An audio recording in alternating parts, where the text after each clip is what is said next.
In a universe where dreams take flight, one ordinary astronaut will embark on an extraordinary journey to discover the magic beyond our world. Get ready to take off. 5, 4, 3, 2, 1. Liftoff. Wow. Stellar Dreams, coming soon to a galaxy near you. That's right. AI-generated films are now a reality, and the best part is that you can create them entirely for free. In this video, I will demonstrate how to make Disney Pixar-style AI-generated animations entirely for free. I will show you how to properly generate still images using an amazing free image generator, and how to transform these images into high-quality animation scenes. So let's get started. Here's how this method works. You want to start by generating an image of the scene you want to create. Then, you can bring this image to life and influence the outcome with detailed prompts and inputs to get precisely what you want, which I will explain in detail later in this video. I wanted to create a trailer for a non-existing Disney Pixar-style movie, so I used ChatGPT to generate a script for a short, non-existing Disney Pixar-style trailer. And based on this script, I will create the images. So let's begin with that. For these images, I'm using Leonardo AI. You can generate 150 images for free every day. And if you know how to use this, you can definitely create ultra-realistic images. I want to create a Disney Pixar-style animation, so I will use the 3D animation model. Now, let me show you two methods for creating the perfect images for your animations. To help you start, I will give you my prompt template that I like to use as a starting point for my images. Start with the subject, followed by a description of the scene, and end with the desired style of the image. For instance, in the case of my film, a young boy astronaut with brown hair and a blue spacesuit on a space shuttle launch site in a Disney Pixar movie style. Before you hit generate, you want to ensure that all the settings are correct. I could create an entire video series on how to use these settings properly. However, the most critical elements are disabling the photoreal, alchemy, and prompt magic sliders, especially if you're using the free version. Otherwise, your generations will cost a lot of credits. And since I'm going to make a long-form video for YouTube, I'll choose a 16:9 aspect ratio. Now, select Generate. And these results are already very impressive. However, if it's not quite what you're looking for, I suggest two things. First, begin by describing what you want to add to the image. For example, I want the scene to take place on Earth, so I will add a comma and write bright blue skies. The second thing I recommend is enabling negative prompts. Here, you can specify what you don't want to see in the image. For instance, I don't want to have multiple characters in the image, and I don't want it to take place in space, or do I want to have a space shuttle taking off? Once you are done, again hit Generate. Lovely! This is exactly what I want. It's important to upscale the image to achieve the best possible quality when generating the animation. So, go to More Image Upscalers and select the HD Crisp Upscale option. Now, download the image. The second method I like to use involves a reference image. Let's say you're looking for a specific setting or want to recreate something that already exists. In this case, you can search for an image you want to recreate online.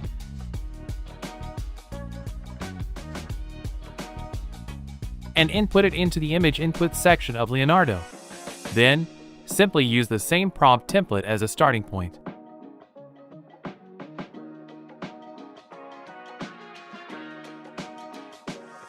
If you're not satisfied with the initial results, follow the same steps as with regular image generation, and you'll get something like this.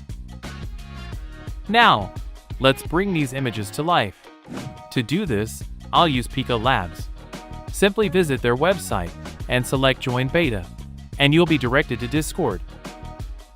This process is very similar to generating with Midjourney.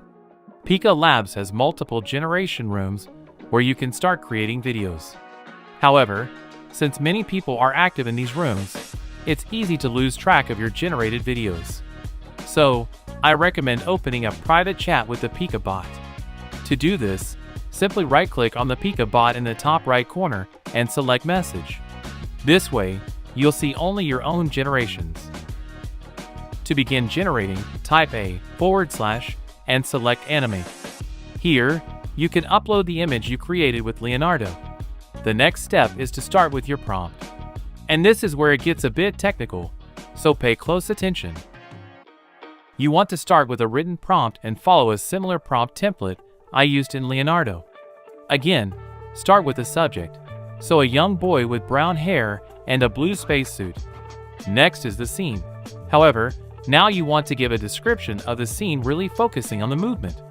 Describe what is happening in the scene. Keep in mind that Pika Labs can only generate videos that are 3 seconds long, so you can't ask for too much. For instance, walking towards the camera.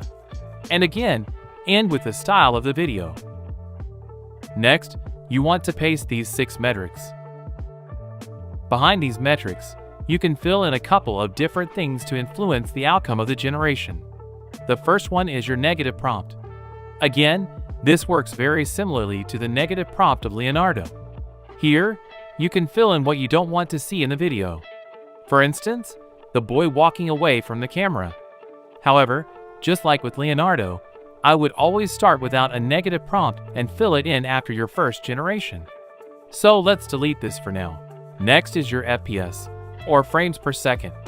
You can fill in a value between 8 and 24, which means 8 frames per second or 24 frames per second. For those who don't know, a video is simply a compilation of a series of photos. When you play these photos in chronological order, you get a video. The more photos you have, the smoother your video looks. So, I'm going to put it on the maximum of 24. However, I will also generate one with a lower value right after this one.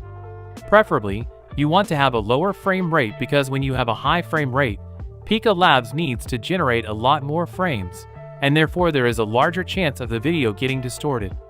The next step is the guidance scale. This controls how closely the generated video follows the prompt. A higher guidance scale will result in a video that is more closely related to the prompt, but it may be less creative, and you have a higher chance of distortion. A lower guidance scale will result in a video that is more creative, but it may be less related to the prompt. Here you can again input a value between 8 to 24, and I always start somewhere in the middle. The camera feature allows you to control the movement of the camera in the generated video. You can, for instance, instruct it to zoom out, zoom in, pan right or pan left, and a lot more. Camera movement is especially important when you want to have moving elements in your videos, and I will show you why in a second. So let's delete the camera movement for now so we have a still video, and next, I will add some camera movement so you will see the difference.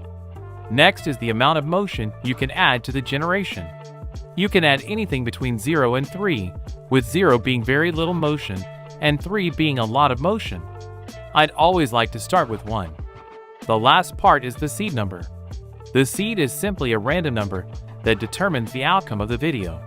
You just pick a random number, and if you generate it again without making changes to the prompt and use the same seed number, you get the same outcome. However, if you generate it again, also with the same prompt, but this time only changing the seed number, you will get a slight variation of the outcome. So you could change this if the outcome is very close to what you want but not quite. One thing I would always recommend is to immediately generate another video with a slight variant of the prompt. Generating the video will take a minute, and it doesn't matter if you generate one or more at the same time. This way, you can already test different variations of the prompt to see which one works best, which will save you a lot of time.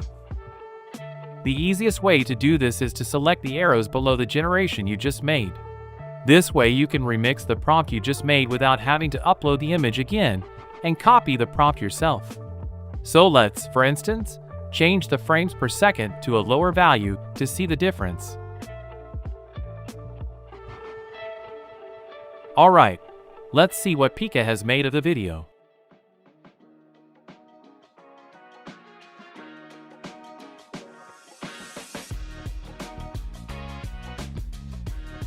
You can clearly see that in both cases, there is little to no movement.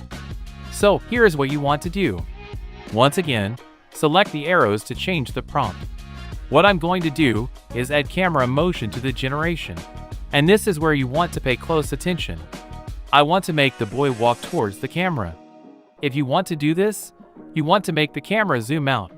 This way the camera is moving backwards, and therefore the subject in the video will follow. If you would want the boy to walk backwards, you would have to prompt it to walk backwards, and then you would want to set the camera motion to zoom in. So let's set it to zoom out, and I will also set one to zoom in, just to see what will happen.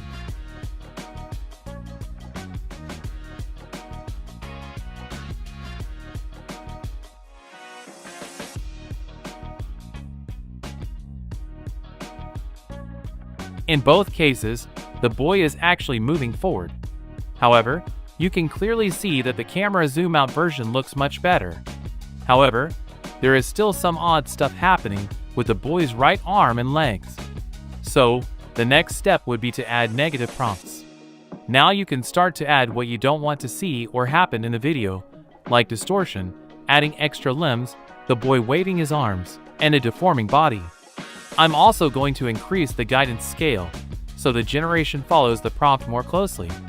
And again, I will immediately generate a different version, this time with an even higher guidance scale to see if that one turns out better or worse.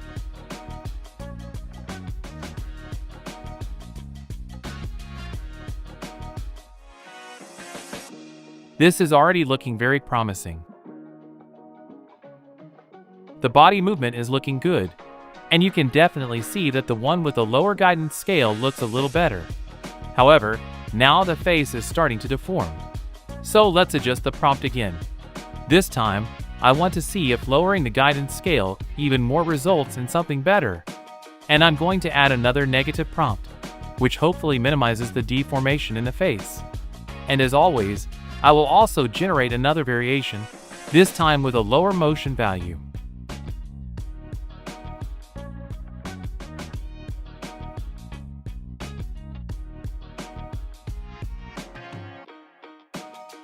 That is actually looking very good.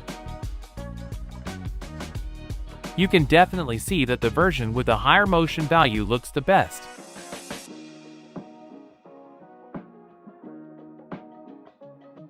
Once you are happy, you can download the video.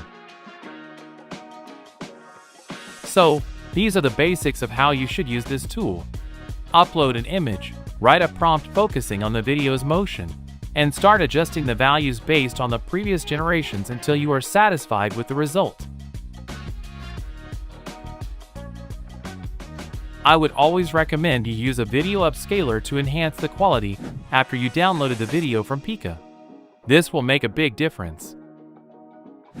CapCut has a very powerful and free online upscaler. Once you have every scene completed, you want to continue with the editing.